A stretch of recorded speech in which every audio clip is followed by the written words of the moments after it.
اعوذ باللہ من الشیطان الرجیم بسم اللہ الرحمن الرحیم الحمد للہ رب العالمین والصلاة والسلام علی سید الانبیاء والمرسلین وعلی اہل بیتہ الطیبین الطاہرین وصحبہ المنتجبین۔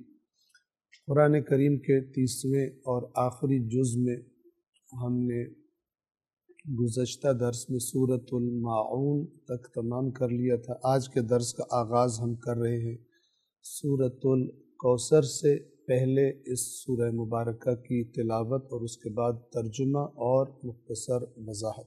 اعوذ باللہ من الشیطان الرجیم بسم اللہ الرحمن الرحیم انا اعطیناک الکوثر فصل لربك وانحر ان شانئك هو الابتر۔ سورۃ الکوثر کا ترجمہ اور مختصر وضاحت۔ بنام خدائے رحمان رحیم۔ انا اعطیناک الکوثر، یقیناً ہم نے آپ کو عطا فرمایا ہے کوثر۔ لفظ کوثر کا معنی عربی زبان میں ہر چیز، ہر ایسی چیز جو کثیر ہو، کثرت کے ساتھ ہو، زیادہ ہو، تھوڑی نہ ہو، یا دوسرے لفظوں میں ہم کہیں گے خیر کثیر، چونکہ اس کوثر سے مراد شر کی کثرت نہیں ہے بلکہ خیر کی کثرت ہے۔ اس سورہ مبارکہ کی پہلے ہم آیات کا ترجمہ سمجھ لیں اور اس کے بعد اس بات کی طرف اشارہ کریں گے کہ اس کوثر سے کیا مراد ہے۔ انا اعطیناک الکوثر، بے شک ہم نے آپ کو یعنی رسول اللہ صلی اللہ علیہ وآلہ وسلم کو کوثر یعنی خیر کثیر عطا فرمائی ہے۔ آیت نمبر 2، فصل لربک وانحر، پس آپ اپنے رب کے لیے نماز پڑھیے اور قربانی دیجیے۔ فصل تو آپ نماز پڑھیے، لربک اپنے رب کے لیے یعنی اللہ تبارک و تعالی کے لیے، وانحر اور قربانی دیجیے۔ لفظ نحر جس سے انحر بنا ہے، اس کا اصل معنی توجہ فرمائے، نون ہا اور را، سینے کے بالائی حصے کو کہا جاتا ہے۔ جہاں پر اگر مثلا کوئی انسان ہار پہنے تو سینے کا وہ جو بالائی حصہ جس پر ہار پڑا رہتا ہے اسے نحر کہا جاتا ہے، اور سینے کے اسی حصے پر اگر مارا جائے، کوئی چیز ماری جائے وہاں پر، تو ایسا کرنے کو بھی نحر کہتے ہیں۔ اور اسی مناسبت سے اونٹ کے ذبح کرنے کو نحر کہا جاتا ہے، کیونکہ اونٹ کے اسی سینے کے بالائی حصے پر تیز دھار آلہ مارا جاتا ہے اور اس کو ذبح کیا جاتا ہے۔ اور پھر اسی معنی کی مناسبت سے جسے ہم قربانی کرنا کہتے ہیں اس کو بھی نحر کہا جاتا ہے۔ مثلا اونٹ کی قربانی، بنیادی طور پر اونٹ کی قربانی، اور پھر اس لفظ کا استعمال عمومی ہے قربانی دینے کے لیے۔ لہٰذا اس آیہ مبارکہ کا ترجمہ کیا کیا جاتا ہے؟ تو آپ اپنے رب کے لیے نماز پڑھیے اور قربانی دیجیے، یعنی وہ اللہ کہ جس نے آپ کو خیر کثیر عطا فرما دی ہے، اب اس کے احسان کا شکر گزاری کا طریقہ کیا ہے؟ نمبر 1، اس کی عبادت، اس کی نماز پڑھنا، اور نمبر 2، جب بھی وہ تقاضا کرے اس کے لیے ہر چیز کو قربان کر دینا، اس کے لیے آمادہ رہنا، جیسا کہ رسول اللہ صلی اللہ علیہ وآلہ وسلم کی زندگی اس بات پر گواہ ہے کہ اللہ کے کام نے جس چیز کا بھی تقاضا کیا، رسول اللہ نے کسی چیز کی قربانی سے دریغ نہیں کیا۔ بس بے شک ہم نے آپ کو خیر کثیر عطا فرمائی ہے، تو آپ اپنے رب کے لیے نماز پڑھیے اور قربانی دیجیے۔ سب کے لیے یہی پیغام ہے۔ اللہ تبارک و تعالی نے، یعنی اگر ہم اس سورہ مبارکہ سے، اگرچہ یہ سورہ مبارکہ کا خطاب رسول اللہ سے ہے، لیکن اگر آیات قرآن میں تدبر کیا جائے تو اس سے پیغام ہر انسان لے سکتا ہے۔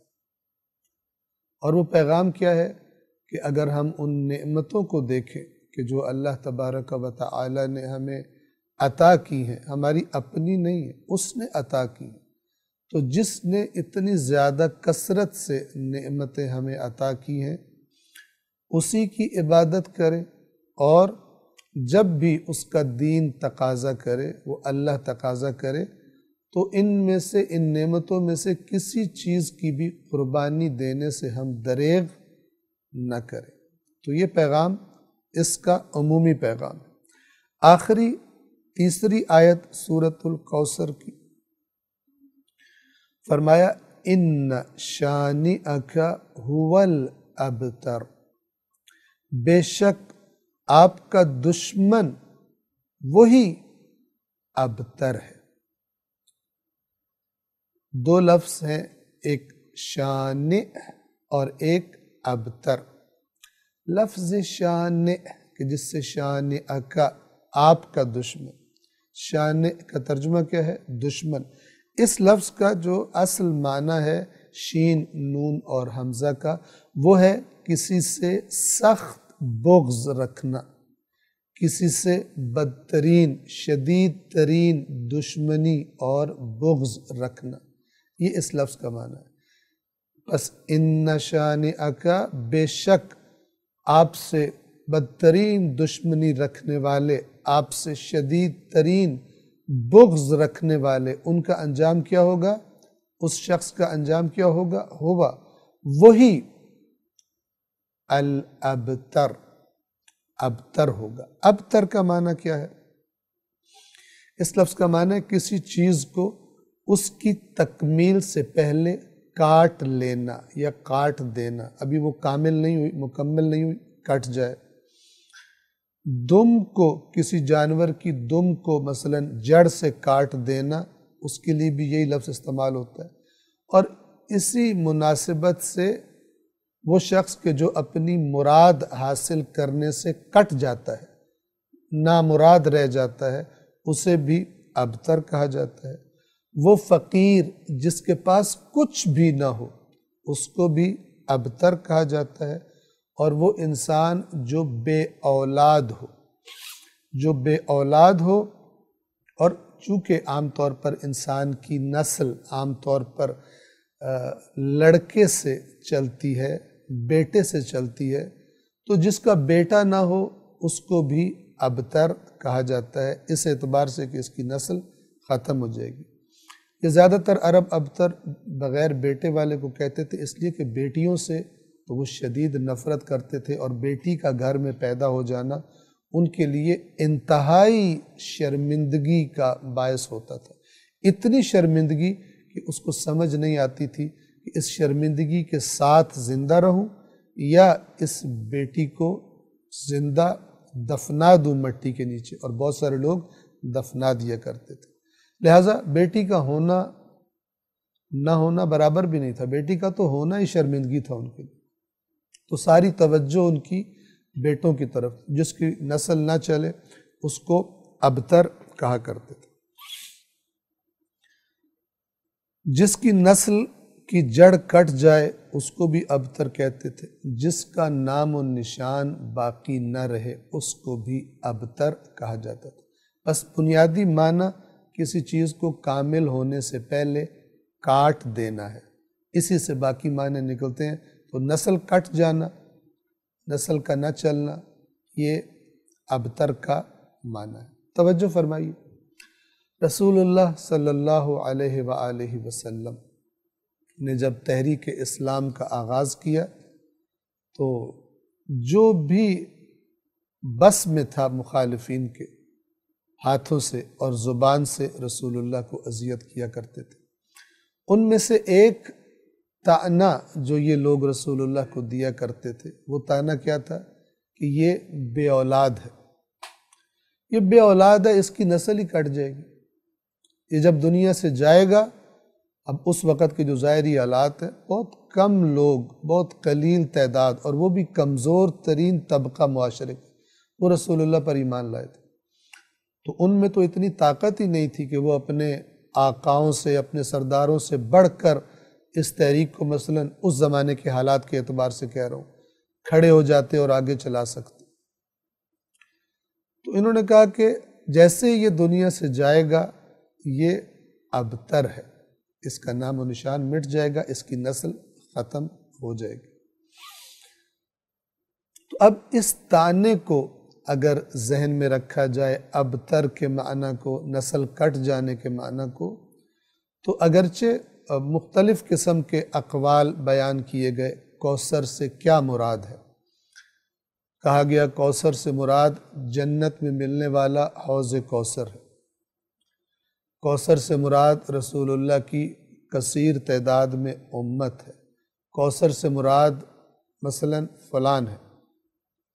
لیکن اگر کفار کے طعنے کو صحیح معنوں میں، جو وہ کہتے تھے اس کی نسل ختم ہو جانی ہے اور اس کی نسل کٹ جائے گی، اس طعنے کو اگر ذہن میں رکھا جائے تو اللہ تبارک و تعالیٰ اس طعنے کے بدلے میں رسول اللہ کو جس چیز کی خوشخبری دے رہا ہے، اس کی سب سے زیادہ جو مناسبت بنتی ہے وہ کیا ہے کہ اے رسول جو یہ کہہ رہے ہیں آپ کی نسل کٹ جائے گی، اللہ تبارک و تعالیٰ نے آپ کو کوثر عطا کیا ہے، یعنی کثیر آپ کی نسل چلے گی، آپ کی نسل ختم نہیں ہوگی۔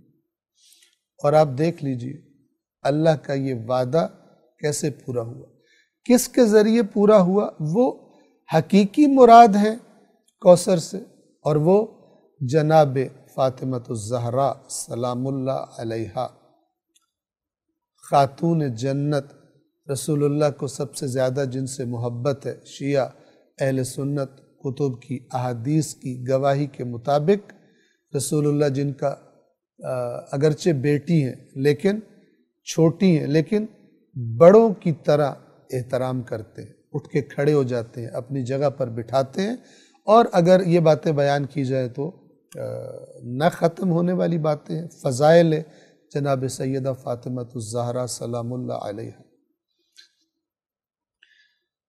تو اس طعنے کو اگر مد نظر رکھا جائے تو یہ کوثر سے مراد جناب زہرا سلام اللہ علیہا کی شخصیت ہے کہ اس بی بی کے ذریعے اللہ تبارک و تعالی نے ایک ایسی نسل عطا فرمائی رسول اللہ کو کہ جس میں اسلام کی عظیم ترین شخصیات پیدا ہو، جوانان جنت کے سردار پیدا ہوئے، جناب زینب و ام کلثوم، اور پھر اس کے بعد یہ نسل ایسی آگے چلی کہ آج کثرت کے ساتھ سادات یعنی اولاد علی و فاطمہ علیہم السلام اس روح زمین پر دکھائی دیتے۔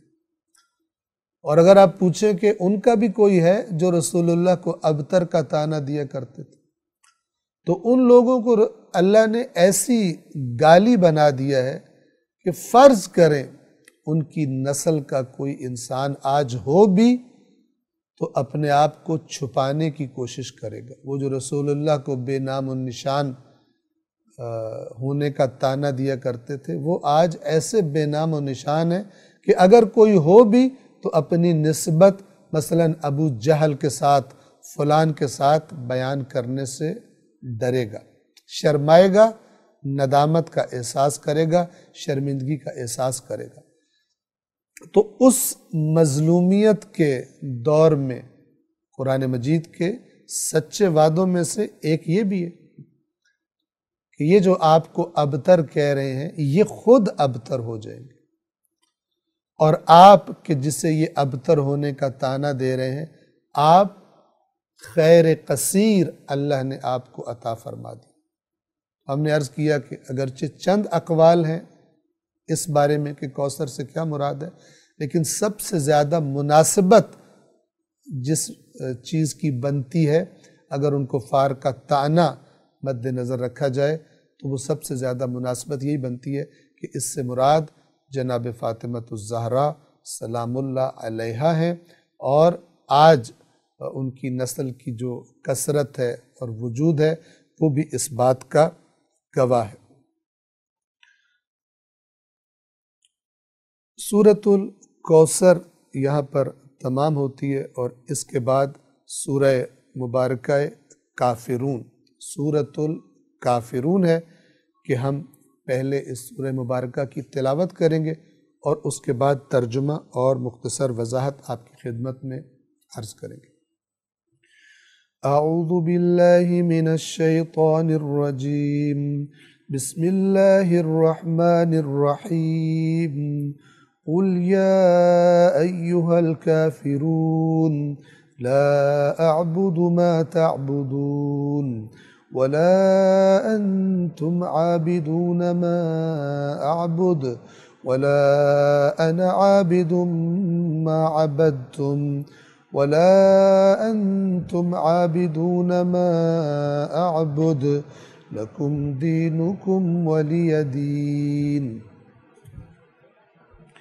پناہ میں خدائے رحمان رحیم۔ سورۃ الکافرون کا ترجمہ اور مختصر وضاحت۔ توجہ فرمائیں، اس سورہ کے مطالب کو جب آپ سنیں گے ان کا خلاصہ کیا ہے، اس سورہ کے نزول سے اللہ تبارک و تعالی کس چیز کا اعلان اور اسے واضح کرنا چاہتا ہے۔ اسلام اور کفر و شرک کا جو رائج نظام تھا، اس رائج نظام اور اسلام کے عقائد اعتقادات کے درمیان واضح اور قاطع فرق بیان کرنا۔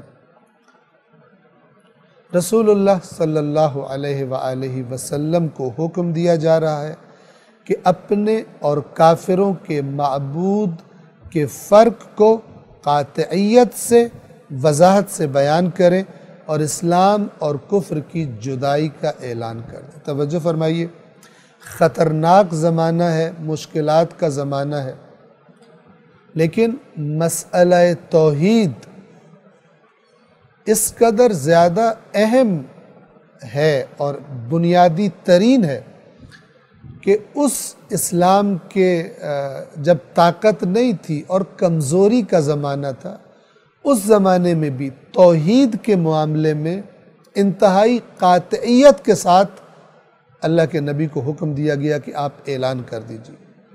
بعض جو روایات وارد ہوئی ہیں اس سورہ مبارکہ کے شان نزول کے بارے میں، ان کا خلاصہ یہ ہے کہ کفار رسول اللہ صلی اللہ علیہ وآلہ وسلم کے پاس آئے اور کچھ اس قسم کا مطالبہ کیا کہ آپ کے معبود کی بھی عبادت کرتے ہیں ہم، اور آپ بھی ہمارے معبودوں کی عبادت کریں، تو جو ہمیں نعمتیں ملیں گی اگر آپ کے معبود کی طرف سے ملیں گی تو ہمارا بھی حصہ ہو جائے گا، اور اگر ہمارے معبودوں کی طرف سے کچھ نعمتیں ملتی ہیں تو ہم آپ کو بھی ان نعمتوں میں شریک کر لیں گے۔ اور یہ بڑا زبردست آئیڈیا ہے، مشرک کے لیے مسئلہ ہی کوئی نہیں، لیکن توحید کا پیغام دینے کے والے کے لیے سب سے بڑا مسئلہ یہی ہے کہ توحید، خدا کی توحید میں، خدا کے صفات میں، خدا کے افعال میں کسی اور کو شریک قرار دینا۔ لہذا بڑی قاطعیت کے ساتھ حکم دیا گیا برات کے اعلان کا۔ تدریجاً اس زمانے میں حالات ایسے بن چکے تھے کہ اب صراحت کے ساتھ جھوٹے معبودوں کا انکار ممکن تھا۔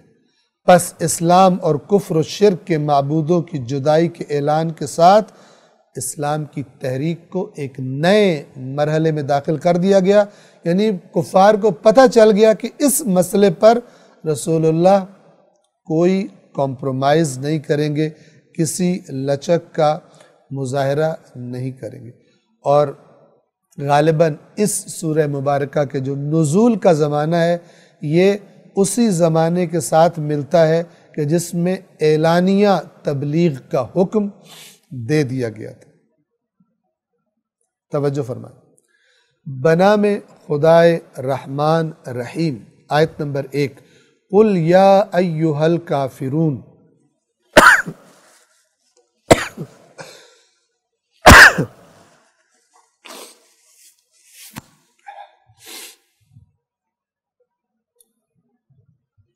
بنام خدائے رحمان رحیم، قل یا ایہا الکافرون، کہہ دیجئے اے کافرو، دو، لا اعبد ما تعبدون، میں اس کی عبادت نہیں کروں گا جس کی تم عبادت کرتے ہو۔ 3، ولا انتم عابدون ما اعبد، اور نہ ہی تم اس کی عبادت کرنے والے ہو جس کی میں عبادت کرتا ہوں۔ 4، ولا انا عابد ما عبدتم، اور نہ ہی میں اس کی عبادت کرنے والا ہوں، یعنی مستقبل میں بھی بھول جاؤ اس بات کو، جس کی تم عبادت کرتے رہے ہو، ما عبدتم، جس کی عبادت تم نے کی ہے، نہ اب اور نہ آئندہ کبھی بھی میں اس کی عبادت کروں گا۔ ولا انتم عابدون ما اعبد، تاکید فرمائی، اور نہ ہی تم اس کی عبادت کرنے والے ہو جس کی میں عبادت کرتا ہوں، یعنی یہ جو شرک کا مزاج ہے تمہارا یہ تمہیں کبھی نہیں چھوڑے گا جب تک کہ اس مزاج کو، اس آئین کو نہ چھوڑ دو۔ لیکن یہ جو تم مطالبہ لے کر آئے ہو کہ تمہارا آئین بھی رہے اور میرا آئین بھی رہے اور ہم اکٹھے ہو جائیں، یہ کبھی نہیں ہوگا، نہ میں چھوڑوں گا اور نہ اس مزاج کے ساتھ تم ان کی عبادت کرنا چھوڑو گے۔ تو پھر نتیجہ کیا ہے؟ لکم دینکم ولی دین، تمہارے لیے تمہارا دین اور میرے لیے میرا دین۔ توجہ فرمائیے، یہ جتنی تاکید تکرار آئی ہے اس مسئلے میں، مختلف جملوں سے ایک ہی بات کو واضح کرنے کی کوشش کی گئی ہے۔ اس کی حکمت کیا ہے؟ یہ جملے بتا رہے ہیں کہ گویا بڑا شدید پریشر کے ساتھ مطالبہ کیا تھا کفار نے رسول اللہ سے، آپ ہمارے معبودوں کی عبادت کریں، ہم آپ کے معبود کی عبادت کریں گے، بیچ کا رستہ نکال۔ تو کفار کو مایوس کرنا ضروری تھا، اور وہ مایوسی ان جملوں کی بار بار جو تاکید ان میں پائی جاتی ہے ان کے ذریعے یہ مقصد حاصل کیا گیا، اور کہا گیا کہ بھول جاؤ، اسلام کی بنیاد ہی اس پر ہے کہ لا الہ الا اللہ، کوئی معبود نہیں ہے سوائے اللہ کے۔ بس اس سورہ مبارکہ کا جو بنیادی مقصد ہے وہ کفار کے مطالبے کے جواب میں اسلام کے توحید اور ایک اللہ کی عبادت کے مسئلے کو اجاگر کرنا ہے، پوری قاطعیت اور وضاحت کے ساتھ۔ یہاں پر ایک اور نقطے کی بھی وضاحت آپ کی خدمت میں ہم عرض کر دیں، اور وہ نقطہ یہ ہے کہ بعض لوگ کہ جو اپنے بعض مسائل کی وجہ سے اس چکر میں ہوتے ہیں کہ آیات قرآن میں سے اپنی مرضی کی مراد، وہ نظریہ جو وہ پہلے سے بنا چکے ہیں، تو وہ ڈھونڈتے ہیں کہ کہاں سے آیات قرآن میں سے کوئی آیت ملے کہ جس سے ہم استفادہ کریں اور اس کے معنی کو اپنی مرضی کے مطابق موڑ کر لوگوں کے سامنے پیش کریں۔ تو بعض لوگوں نے اس سورہ مبارکہ کافرون کی جو آخری آیت ہے لکم دینکم ولی دین، اس کے ساتھ یہی کام کرنے کی کوشش کی اور کیا کہا کہ قرآن نے کہا ہے تمہارے لیے تمہارا دین، ہمارے لیے ہمارا دین، تو پھر ہم دوسروں کو تبلیغ کیوں کریں، پھر ہم امر بالمعروف کیوں کریں، پھر ہم نہی عن المنکر کیوں کریں، نہی عن المنکر کیوں کریں۔ یاد رکھیے اس قسم کی باتوں کے دھوکے میں کون آتے ہیں،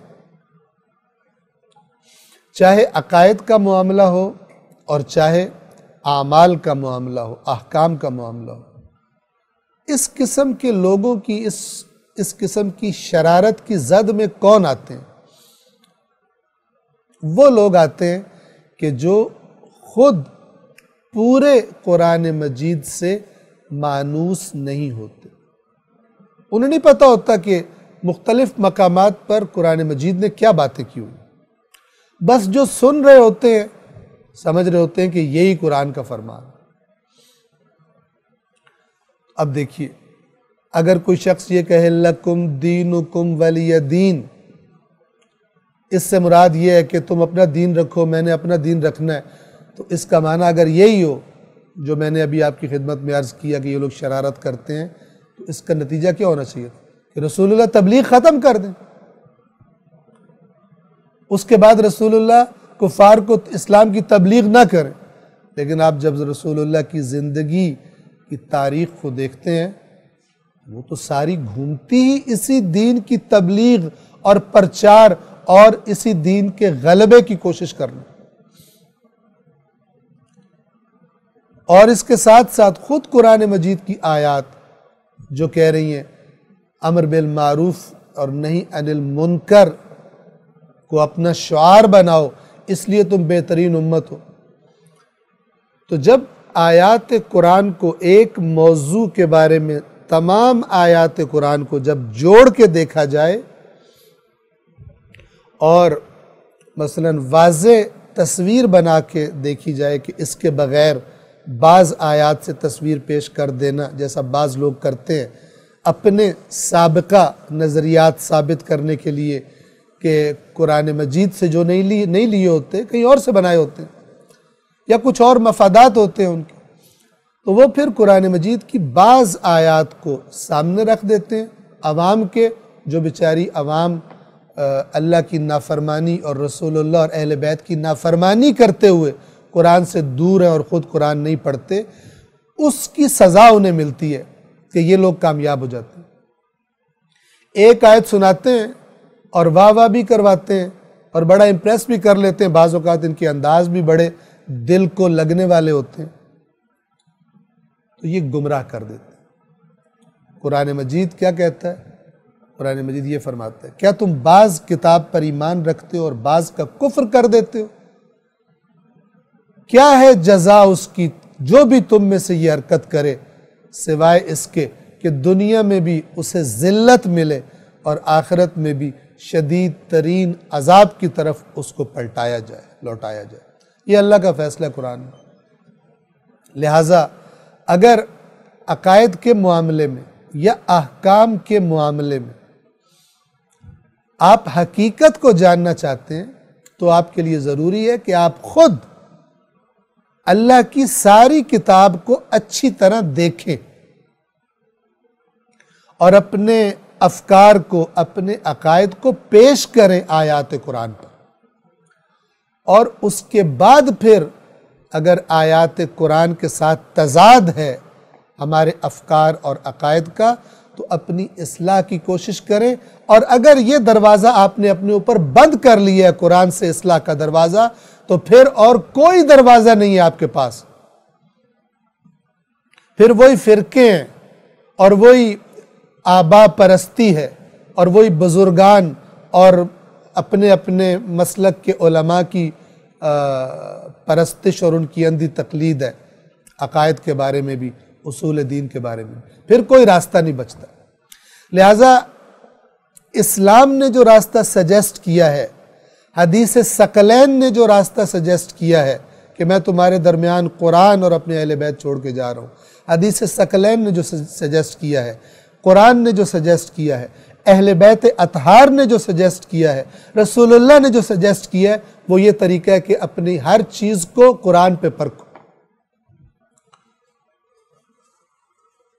لیکن آپ دیکھ رہے ہیں اپنے معاشرے میں، ہم اپنے اپنے گریبان میں جھانک کے دیکھیں کہ ہم میں سے کتنے افراد ہیں کہ جنہوں نے اللہ اور رسول اور اہل بیت کا جو تجویز کردہ، انہوں نے جو سجیسٹ کیا ہے، انہوں نے جو حکم دیا ہے کہ اس طریقے سے دین کو سمجھو، کتنے لوگ اس پر چلتے ہیں۔ لیکن اس کے باوجود کل حزب بما لدیہم فرحون، ہر گروہ جو کچھ اس کے پاس ہے اس پر خوش ہے اور اپنے آپ کو ہی سمجھتا ہے کہ میں ہی حق پر ہوں اور دوسرے باطل ہیں، اور میں ہی جنتی ہوں اور دوسرے جہنم میں۔ انشاءاللہ ہم اس مسئلے کو بار بار تکرار کرتے رہتے ہیں تاکہ شوق پیدا ہو، رغبت پیدا ہو، اور ہم قرآن مجید کو سمجھنے کے لیے پڑھیں، اپنی اصلاح، اپنے افکار اور عقائد کی اصلاح کے لیے پڑھیں۔ سارے قرآن کو پڑھیں، نہ یہ کہ جو ہماری مرضی کا ہے اسے آنکھیں کھول کر، اور جو ہماری مرضی کا نہیں ہے اس سے آنکھیں چرا کر اور اس میں اپنے بنائے ہوئے ڈھکوسلوں سے اس کی غلط تعویلیں کر کے۔ نہ، اللہ سے بڑھ کر کوئی بات سمجھانے والا نہیں ہے۔ اللہ نے جو بات قرآن میں کی ہے وہ ہر بات سے اہم بات ہے، اللہ غیر اہم باتوں کو نہیں کیا کرتا۔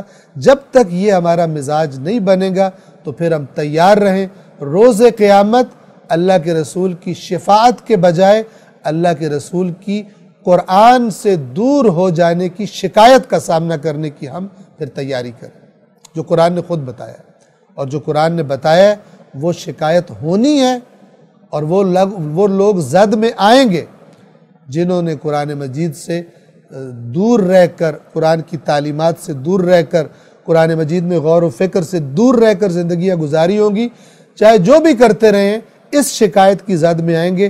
اس شکایت سے بچنے کا ذریعہ یہی ہے کہ ہم خود اللہ کی کتاب کو غور و فکر اور توجہ کے ساتھ پڑھنے کا مزاج بنائیں اور اس پر عمل کریں، اس کے لیے شیڈول بنائیں تاکہ ان الٹی سیدھی باتوں سے بچ سکیں۔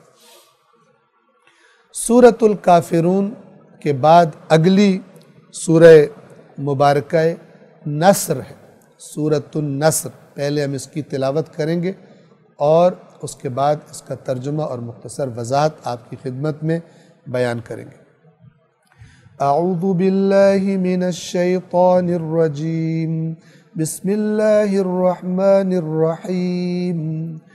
اذا جاء نصر اللہ والفتح ورأيت الناس يدخلون في دين الله أفواجا فسبح بحمد ربك واستغفره إنه كان توابا۔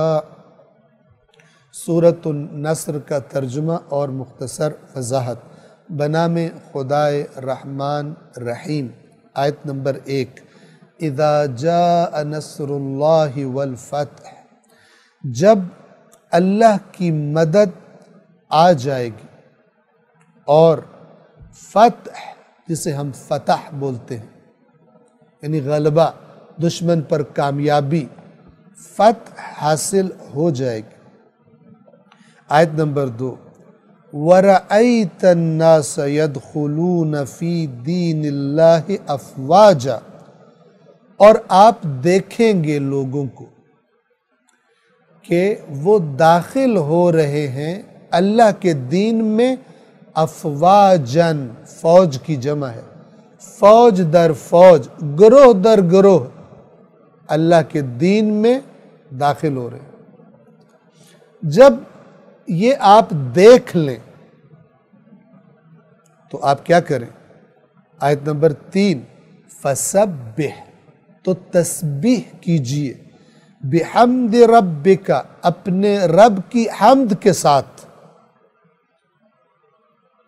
یہ جو ہم کہتے ہیں سبحان ربی الاعلی و بحمدہ، سبحان ربی العظیم و بحمدہ، یہی حمد کے ساتھ تسبیح، یعنی اللہ کی ذات، ہمارے رب کی ذات ہر عیب سے پاک ہے، اور جب ایسا ہے تو ساری کی ساری حمد بھی اسی کی ساتھ مخصوص ہے، کیونکہ وہ بالکل بے عیب ہے۔ جس پہلو سے بھی نگاہ کرو، جس طرف سے بھی دیکھو، اس کی ذات اقدس میں تمہیں کوئی عیب نظر نہیں آئے گا، حسن ہی حسن اور کمال ہی کمال نظر آئے گا، لہذا ساری حمد بھی اسی کے لیے ہے۔ الحمدللہ، تمام حمد اللہ کے لیے مخصوص ہے، تمام حمد کا مالک اللہ ہے۔ فَسَبِّحْ بِحَمْدِ رَبِّكَ، تو اپنے رب کی حمد کے ساتھ تسبیح کیجئے، وَاسْتَغْفِرْهُ، اور اسی سے مغفرت طلب کیجئے، إِنَّهُ كَانَ تَوَّابًا، بے شک وہ یعنی اللہ توابا، بہت زیادہ توبہ کو قبول کرنے والا ہے۔ توجہ فرمائیے، استغفار، خاص طور پہ رسول اللہ کی استغفار کا کیا معنی ہے؟ اس کو ہم نے سورۃ الفتح بیان کرتے ہوئے اس کی ابتدائی جو دوسری آیت تھی وہاں پر بیان کر دیا تھا۔ آپ انہی درسوں میں جو ہمارے یوٹیوب چینل پر موجود ہیں، فیس بک پیج پر بھی موجود ہیں، اس میں اگر آپ سورۃ الفتح کو سنیں تو اس کی ابتدا میں ہم نے جہاں پر یہ آیت ہے لِيَغْفِرَ لَكَ اللَّهُ مَا تَقَدَّمَ مِن ذَنْبِكَ وَمَا تَأَخَّرَ وَيُتِمَّ نِعْمَتَهُ عَلَيْكَ وَيَهْدِيَكَ صِرَاطًا مُسْتَقِيمًا، تاکہ اللہ مغفرت کر دے آپ کے ذنب کی، جو پہلے گزر چکے اور جو بعد میں ہوں گے، سب کی اللہ نے مغفرت کر دی ہے۔ تو وہاں ہم نے اس کا معنی بیان کیا تھا۔ یہاں پر کہا جا رہا ہے، خوشخبری دی گئی ہے اس سورہ مبارکہ میں، اور یہ ایک اور قرآن مجید کی صداقت کی دلیل ہے۔ یہ سورہ مبارکہ نصر صلح حدیبیہ کے بعد اور فتح مکہ سے پہلے کے زمانے میں نازل ہوئی ہے۔ اللہ تبارک و تعالیٰ نے خود سورۃ الفتح کا بھی جو آغاز کیا، فرمایا اِنَّا فَتَحْنَا لَكَ فَتْحًا مُبِينًا، ہم نے آپ کو، یہ جو حدیبیہ میں معاہدہ ہوا ہے، یہ ہم آپ کو فتح مبین، روشن، جس میں شک کی کوئی نہیں ہے، واضح فتح آپ کو ہم نے عطا کر دی۔ اور پھر آپ دیکھیے آئندہ کی خبر کیا فرمایا گیا کہ جب اللہ کی مدد آئے گی اور فتح حاصل ہو جائے گی۔ یہاں پر فتح سے مراد فتح مکہ ہے، اور آپ کیا دیکھیں گے کہ لوگ قلیل تعداد میں نہیں، گروہ در گروہ، قبیلے کے قبیلے اللہ کے دین کو قبول کریں گے۔ آپ دیکھیں گے جب یہ وعدہ پورا ہو جائے اور آپ یہ سب دیکھ لیں، فَسَبِّحْ بِحَمْدِ رَبِّكَ وَاسْتَغْفِرْ، اپنے اس رب کی حمد کے ساتھ تسبیح کیجئے کہ جس نے اپنا وعدہ پورا کر دیا، جس میں یہ عیب نہیں ہے کہ وہ وعدہ کرے اور وعدہ پورا نہ کرے، اور کوئی عیب بھی نہیں ہے اس میں۔ إِنَّهُ كَانَ تَوَّابًا، بے شک وہ بہت زیادہ توبہ کو قبول کرنے والا ہے۔ توبہ کا مطلب کیا ہے؟ عام طور پر چونکہ ہم اس کے اسی معنی سے مانوس ہیں کہ توبہ یعنی گناہوں سے توبہ۔ یاد رکھیے، جب بندہ اللہ کی طرف لوٹتا ہے، رجوع کرتا ہے، توجہ کرتا ہے، اسے بندے کی توبہ کہتے ہیں۔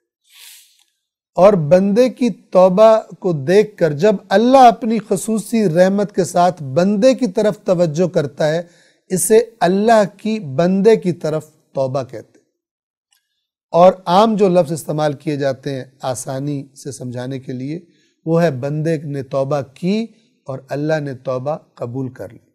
لیکن یہ معنی آپ یاد رکھیں، بندے کی توبہ یعنی بندے کا خدا کی طرف توجہ کرنا، لوٹنا، اور اللہ کی توبہ یعنی اللہ کا بندے کی طرف اپنی رحمت کے ساتھ توجہ کرنا اور ایک اعتبار سے ہم کہیں کہ لوٹ آنا.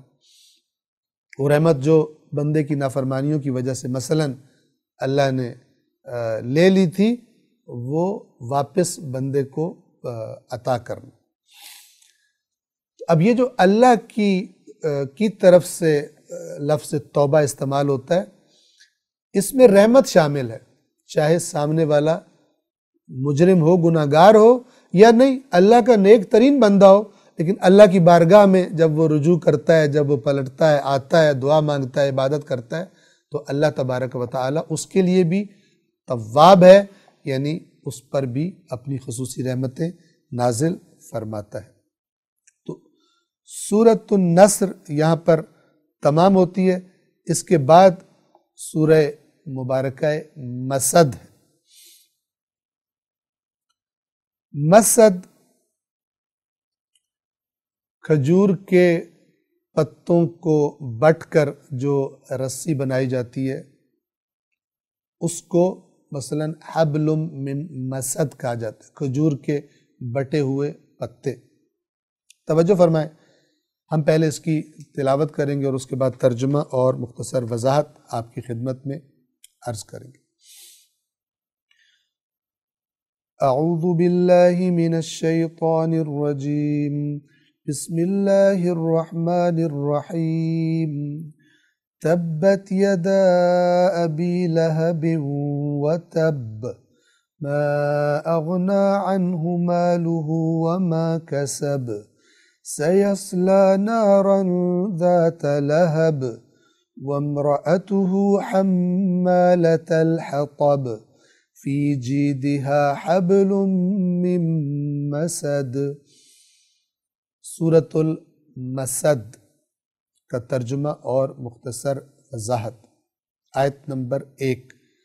تبت یدا ابی لہب وتب، ابو لہب کے ہاتھ ٹوٹ گئے اور وہ ہلاک ہوا.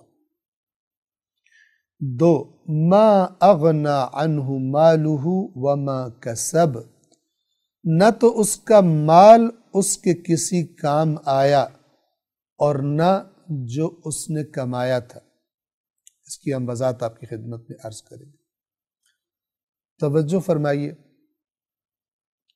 یہ سورہ مبارکہ بھی قرآن مجید کی صداقت پر اور بہت ساری چیزوں کے ساتھ ساتھ یہ بھی ایک واضح اور روشن گواہی دینے والی. آپ کو معلوم ہے ابو لہب رسول اللہ صلی اللہ علیہ وآلہ وسلم کا چچا ہے.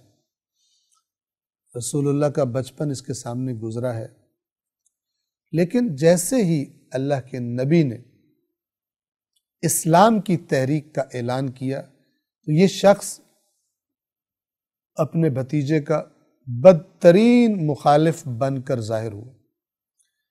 یہ خوبصورت بھی تھا، یہ جس کو ابو لہب کہا جاتا ہے، لہب آگ کے شعلے کو کہتے ہیں. اس کے رخسار، اس کا رنگ اتنا سرخ و سفید تھا کہ اس رنگ کی سرخی و سفیدی کی وجہ سے اس کو ابو لہب کہتے تھے. بہت مالدار تھا اور مالدار ہونے کی وجہ سے بہت سارے تعلقات تھے اس کے لوگوں کے ساتھ، یعنی اس کی لابی بڑی مضبوط تھی مکہ میں. اس کی محفل کے لوگ مثلا بڑے بڑے لوگ تھے. اس شخص نے، یعنی یہ سر فہرست ان لوگوں میں سے ہے کہ جنہوں نے رسول پاک کی مخالفت کی. ایک واقعہ جو ملتا ہے تاریخ میں اور اسے کسی فلم میں فلمایا بھی گیا ہے اور وہ ہم نے دیکھا، آپ کی خدمت میں عرض کریں کہ مکہ کے دو نوجوان آپس میں گفتگو کر رہے ہیں ابو لہب کے بارے میں. سورہ لہب نازل ہو چکی ہے، سورہ مسد یہ نازل ہو چکی ہے. اس زمانے میں ابو لہب ابھی زندہ ہے، اپنی مخالفت پر ڈٹا ہوا ہے. تو ان میں سے ایک جوان دوسرے سے کہتا ہے کہ یار اگر ابو لہب میں عقل ہو تو اس کو چاہیے کہ اسلام قبول کر لے. کیوں؟ اس لیے کہ اگر ابو لہب اسلام قبول کر لے تو قرآن غلط ثابت ہو جائے گا. اس لیے کہ یہ جو سورہ مسد ہے، یہ ایک نوجوان دوسرے سے کہہ رہا ہے کہ یہ جو سورہ مسد ہے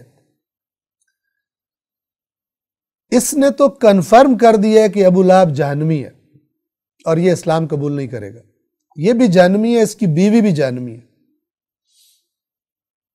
تو اگر ابو لہب میں عقل ہو اور وہ محمد صلی اللہ علیہ وآلہ وسلم کو غلط ثابت کرنا چاہے لوگوں میں، اسے چاہیے کلمہ پڑھ لے، پاس چلا جائے اپنے بھتیجے کے اور کلمہ پڑھ لے. اس کے کلمہ پڑھتے ہی ثابت ہو جائے گا قرآن غلط ہے.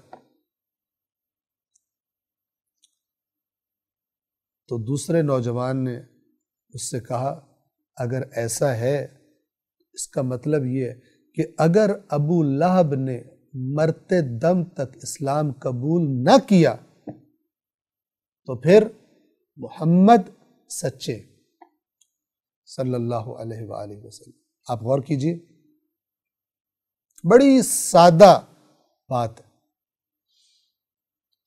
اور پھر کیا ہوا؟ ابو لہب نے اسلام قبول نہیں کیا مرتے دم تک، اور اپنے عمل سے ثابت کر گیا کہ قرآن نے جو آئندہ کی خبر دی ہے اس کے جہنمی ہونے کی وہ برحق ہے. سورہ مسد بتا رہی ہے کہ نہ ابو لہب نہ اس کی بیوی دونوں کبھی اسلام قبول نہیں کریں گے اور جہنمی ہے. سیصلی نارا ذات لہب، ان قریب بھڑکتی ہوئی شعلوں والی آگ میں جلے گا. یہ اگر یہ اسلام قبول کر لیتا کتنا آسان تھا، کہتا محمد آپ کا قرآن غلط ثابت ہو گیا، میں نے اسلام قبول کر لیا. نہیں کیا. اللہ اس کے اندر کی وہ جو زد بازی، خدا سے بہتر کون علیم بذات الصدور ہے، خداوند عالم سے بہتر کون عالم ہے، جانتا ہے کہ ابو لہب کا مزاج اسے کبھی نہیں چھوڑے گا. یہ اس لیول پر پہنچا ہوا ہے کہ یہ ہے با اختیار ہے، جو مرضی کرے. ایسا نہیں کہ اختیار سلب ہو گیا. لیکن اور یہ بات بڑی غور طلب اور سمجھنے والی ہے اس لحاظ سے بھی کہ ہم اگر ہمارے اندر ضد بازی اور ہٹ دھرمی اور اپنی غلط بات پر بھی ڈٹ جانے کا مزاج ہے تو اس مزاج کو ٹھیک کریں، اپنی اکڑ کو، مزاج کی اکڑ کو کچھ کم کر لیں. یہ مزاج ابو لہب بنا دیتا ہے انسان کو، ضد بازی اور ہٹ دھرمی اور تکبر. جیسے ایک ٹیچر کو پتہ یہ کوئی تعجب کی بات نہیں ہے کہ کوئی کہے اس کا مطلب ابو لہب میں کا تو اختیار ہی ختم ہو گیا. اختیار ختم نہیں ہوا. آسان سی مثال دیتا ہوں. ایک ٹیچر ایک بچے کے ماں باپ کو بلا کے کہتا ہے تمہارا بچہ فیل ہے، ابھی امتحان مہینے بعد ہے. آیا ٹیچر کے یہ کہہ دینے سے کہ یہ بچہ تمہارا فیل ہے بچے کا اختیار ختم ہو جائے گا؟ نہیں. غور کیجیے. اس لیے کہ ٹیچر مثلا سال بھر بچے کو 11 مہینے پڑھا چکا ہے، 11 مہینے بچے کی پرفارمنس دیکھنے کے بعد، اس کی حالت دیکھنے کے بعد اس کو قاطعیت کے ساتھ پتہ چل چکا ہے اپنے تجربات کی روشنی میں، اپنے علم کی روشنی میں، کہ یہ بچہ پاس نہیں ہوتا. نہ یہ کہ ٹیچر کے یہ کہہ دینے سے بچے کا اختیار ختم ہو گیا، بچہ مجبور ہو گیا. توجہ فرما رہے ہیں؟ لہذا اللہ بھی سزا اور جزا دونوں کس پر دیتا ہے؟ اختیار پر دیتا ہے، نہ کہ زبردستی کسی کو ایسا کر دے. خلاف عدل الہی ہے. توجہ فرمائیں. سادہ سمپل عقل، کامن سینس اس بات کو سمجھ سکتی ہے. لیکن اس بات پر آپ کی توجہ رہے کہ سورۃ المسد قرآن کی اور رسول اللہ کی صداقت پر خود گواہ ہے. یعنی جو کہا وہی ہوا. جیسے کہ وہ دو نوجوانوں کی گفتگو بھی میں نے آپ کی خدمت میں عرض کی، اور اگر یہ دو نوجوانوں کا قصہ نہ بھی ہو تو بھی بات یہی ہے کہ جب ابو لہب کو یہ کہا گیا، اسے چاہیے تھا اسلام قبول کر لے، اور اسلام قبول کرنے کے بعد کہ میں نے تو اسلام قبول کر لی ہے لیکن آپ کا قرآن غلط ثابت ہو گیا، آپ غلط ثابت ہو گئے. نہیں ہوا ایسا. ابو لہب مرا ہے غزوہ بدر کے بعد، غزوہ بدر پہ یہ گیا نہیں تھا، اپنی جگہ اور بندے بھیج دیے تھے۔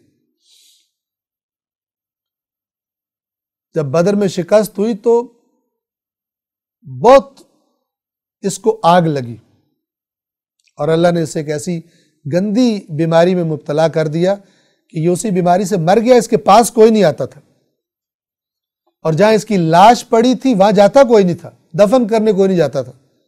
آخر مکہ کے لوگوں نے اس کی اولاد سے کہا کہ باپ کی لاش کو کہیں پھینکو، اور انہوں نے کسی طریقے سے اٹھوا کر اور کسی پتھروں کے پیچھے پھینک دی، اور یہ اس کا انجام ہوا۔ کتنا چانس تھا اس کے پاس اس سورہ کے نزول کے بعد اسلام قبول کرنے کا؟ یہ بھی توجہ فرمائیے، سورہ مسد بھی ابتدائی صورتوں میں ہے جو رسول اللہ پر نازل ہوئی، شروع میں جو صورتیں نازل ہوئی، کتنا ٹائم تھا اس کے پاس؟ یہ بات خود گواہ ہے قرآن مجید کی صداقت۔ اس شخص نے اسلام قبول نہیں کیا، حالانکہ بہت چانس ہے، چچا ہے، بڑا قریبی ہے، دور نہیں ہے، چچا ہے، بہت چانس ہے، لیکن اللہ نے بتا دیا یہ نہیں کرے گا، یہ جہنم کی آگ کا ایندھن ہے۔ تو ایک تو یہ آپ ذہن میں رکھیے۔ دوسرا اہم نقطہ جو قرآن مجید کی اس قسم کی آیات سے ہمیں ملتا ہے وہ یہ کہ دنیا کے سب سے عظیم انبیاء کے سردار، اللہ کی سب سے پیاری ہستی رسول اللہ صلی اللہ علیہ وآلہ وسلم کا رشتہ دار ہونا بھی، سگا رشتہ دار ہونا بھی،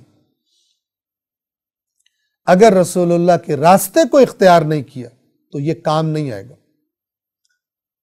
لہذا اگر کوئی سمجھتا ہے کہ میں رسول اللہ کے خاندان سے ہوں، میں بچ جاؤں گا، اس بیچارے کو کسی نے ایسے ڈھکوسلے دیے ہیں، اس نے قرآن نہیں پڑھا،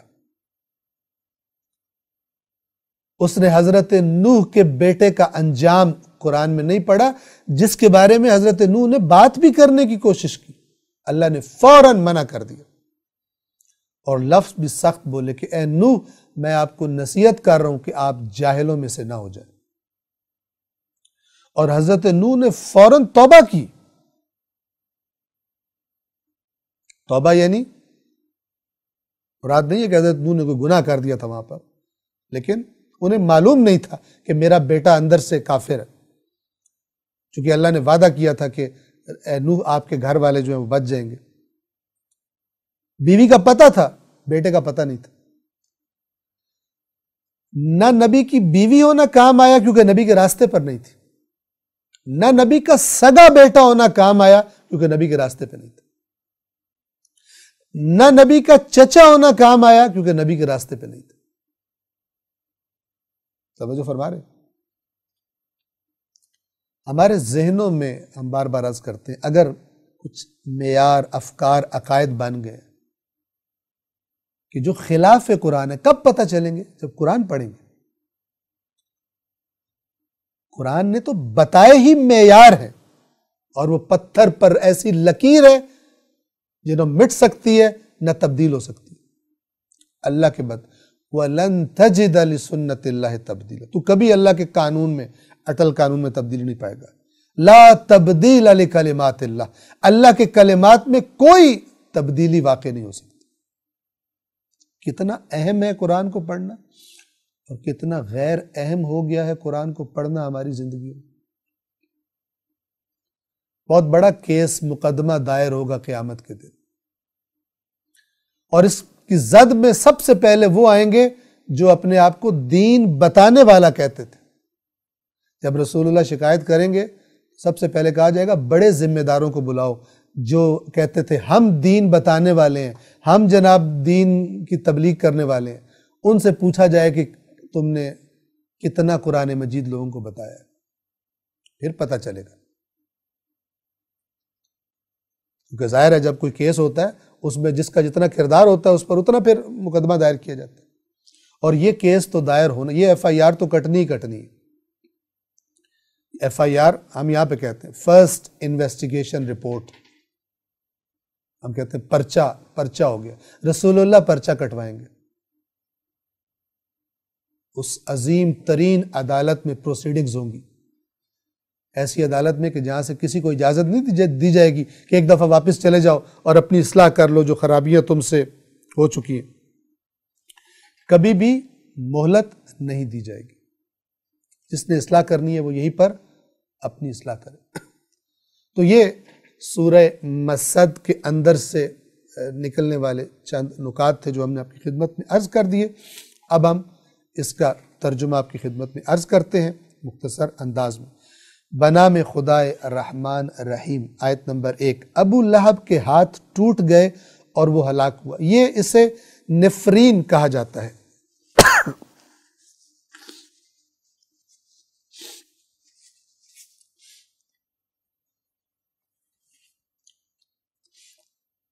نفرین کیا چیز ہے؟ کسی کو بد دعا دینا. لیکن جب یہ اللہ تبارک و تعالیٰ کی طرف سے ہو تو یہ اظہار نفرت بھی ہوتا ہے اور اس کا انجام بھی بتایا جا رہا ہوتا ہے. کیونکہ اللہ نے تو کسی سے دعا نہیں مانگنی یا اللہ اس کے ساتھ کسی اور کو پکارے اور کہے کہ یہ کر دے. وہ تو خود سب کچھ کرنے والا ہے اور سب فیصلے اسی کے پاس ہیں، سب طاقتیں اسی کے پاس ہیں.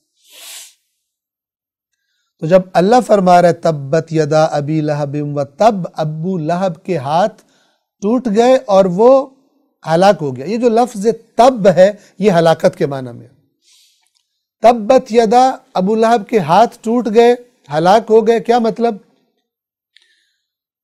یہ ایک کہنے کا انداز ہے، جیسے آپ اردو زبان میں بھی سنتے ہیں اس کے ہاتھ ٹوٹے. کیونکہ عام طور پہ انسان کے جو زیادہ تر کام ہوتے ہیں اس کی قدرت کہاں پہ ہوتی ہے؟ ہاتھوں میں ہوتی ہے. ہاتھوں سے کام کرتا ہے. تو ایک کے ہاتھوں سے جب دوسرے کو شر اور مصیبت پہنچتی ہے تو اس کے منہ سے نکلتا ہے اس کے ہاتھ ٹوٹے. مراد کیا ہے اس سے؟ مراد یہ کہ ابو لہب کی جتنی بھی طاقت اور قدرت ہے یہ سب کی سب ختم ہو جائے گی جس پر یہ اتراتا پھرتا ہے اور دین کی اسلام کی مخالفت کر رہا ہے. ہم آپ کو بتا چکے یہ بڑا مالدار تھا اور بڑی سٹرونگ لابی اس کی مکہ میں موجود تھی، اس لیے متکبر بھی بہت تھا. اکڑ گیا تو بس اکڑ گیا، پیچھے ہٹنا ہی نہیں ہے. ابو لہب کے ہاتھ ٹوٹ گئے یعنی جو اس کی طاقت ختم ہوگی. وما کسب، اور جو اس نے کمایا اس مال کے ذریعے جو اس نے مقام بنا لیا تھا معاشرے میں، اس مال کے ذریعے جو اس نے دوست بنا لیے تھے، اپنی لابی سٹرونگ کر لی تھی، بڑا پاورفل آدمی، طاقتور آدمی مکہ میں سمجھا جاتا تھا، وہ جو کچھ اس نے کسب کیا تھا وہ بھی تباہ ہو گیا. یعنی کچھ بھی اس کے کام نہیں آئے گا. تبت یدا ابی لہب و تب، ابو لہب کے ہاتھ ٹوٹ گئے اور وہ ہلاک ہو گئے. 2. ما اغنا عنہ مالہ، نہ کام آیا اس کا مال، وما کسب، اور جو اس نے کسب کیا تھا. ہم نے وضاحت کر دی، جو دوستیاں بنائی تھی، جو پارٹی بنائی تھی، جو لابی بنائی تھی، جو مقام بنایا تھا، کچھ بھی اس کے کام نہیں آیا. انجام کیا ہوا؟ سیصلی نارا ذات لہب، ان قریب بہت جلد یہ بھڑکتے ہوئے شعلوں والی آگ میں جلے گا. یعنی تم اس کے سرخ و سفید رنگ پہ تعریف کے طور پر تم نے اس کو ابو لہب کی کنیت دے دی ہے کہ بڑا چمکیلا ہے، بڑی زبردست سکن ہے، اس کی جلد ہے، بڑا خوبصورت ہے. ہم اس کو ایسی ہی جیسے اس کی رنگت بھڑکتی ہے ایسی ہی بھڑکتی ہوئی آگ میں ہم اس کو جلائیں گے.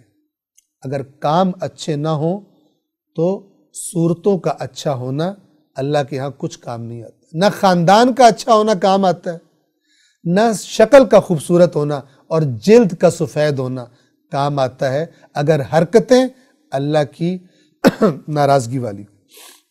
بہت جلد یہ بھڑکتے ہوئے شعلوں والی آگ میں جلے گا. آیت نمبر 4. صرف یہی نہیں، اس کی بیوی بھی، چونکہ یہ بھی اپنے شوہر کے ساتھ مل کر رسول اللہ کو خوب اذیتیں کرتی تھی. ان کا ساتھ ہی گھر تھا رسول اللہ کے. یہ کیا کرتی تھی؟ جہاں سے رسول اللہ نے نکلنا ہوتا تھا، جانا ہوتا تھا گھر سے باہر، وہاں کانٹے بچھا دیتی تھی. یہ وہ ایندھن چننے کے لیے باہر جاتی تھی، لکڑیاں چننے کے لیے، بظاہر جو اس کے اندر کانٹے وغیرہ ہوتے تھے اس کو لا کر رسول اللہ کے راستے میں ڈال دیتی تھی تاکہ ان کو اذیت ہو. چچی ہے سگی، لیکن مزاج دیکھی. لہذا خداوند عالم نے جیسے ابو لہب کے اس ابو لہب لفظ والا وہی لفظ استعمال کیا جہنم کی آگ کے لیے، سیصلی نارا ذات لہب، یہ ایسی آگ میں جائے گا، وہاں بھی لہب ہے اس کے لیے، بھڑکتے ہوئے شعلے، اور یہاں بھی جو اس کی بیوی جو وہ ایندھن اٹھا کے لاتی تھی اور وہ گلے میں ایک رسی ڈال کے اس نے باندھا ہوتا تھا جیسے عورتیں باندھتی ہیں پیچھے اس ایندھن کو، وہی تصویر اللہ تبارک و تعالیٰ نے فرما رہا ہے کہ یہ جو اپنے لیے ایندھن جمع کر رہی ہے، یہ گویا کہ اپنے آگ میں جلنے کے لیے اپنی حرکتوں سے ایندھن جمع کر رہی ہے، اور یہی بوجھ جیسے وہ لکڑیاں اٹھاتی ہے، یہ انہی حرکتوں کا بوجھ اس سمیت وہ جہنم میں جائے گی اور جلے گی۔ وَامْرَأَتُهُ، اور اس کی عورت اور اس کی بیوی کہ جو حمالۃ الحطب، حاملہ کہتے ہیں کسی چیز کو حمل کرنے والی، حمالہ بہت زیادہ حامل کرنے والی، بہت زیادہ بوجھ اٹھانے والی۔ کس چیز کو اٹھانے والی؟ الحطب، حطب کہتے ہیں ایندھن کو، ان لکڑیوں کو مثلا جن کو جلا کر روشن کر کے آگ جلائی جاتی ہے۔ اب یہ زومانہ بات کی جا رہی ہے کہ یہ جس طرح اٹھا کے لکڑیاں لاتی ہے اور آپ کو اذیت کرتی ہے، کانٹے مثلا رسول اللہ کے راستے میں بچھاتی ہے، یہ ایندھن اپنے لیے جمع کر رہی ہے، اس ایندھن سمیت اپنے اعمال سمیت جہنم میں جلے گی، انہی اعمال کی تپش میں اس کو جلایا جائے گا۔ فی جیدہا، آیت نمبر 5 جو آخری آیت ہے، فی جیدہا حبل من مسد، اس کی گردن میں جید کہتے ہیں یہ جہاں پہ جیسے ہار پہنا جاتا ہے، فی جیدہا اس کی گردن میں حبل رسی ہوگی، من مسد کھجور کے پتوں سے بٹی ہوئی۔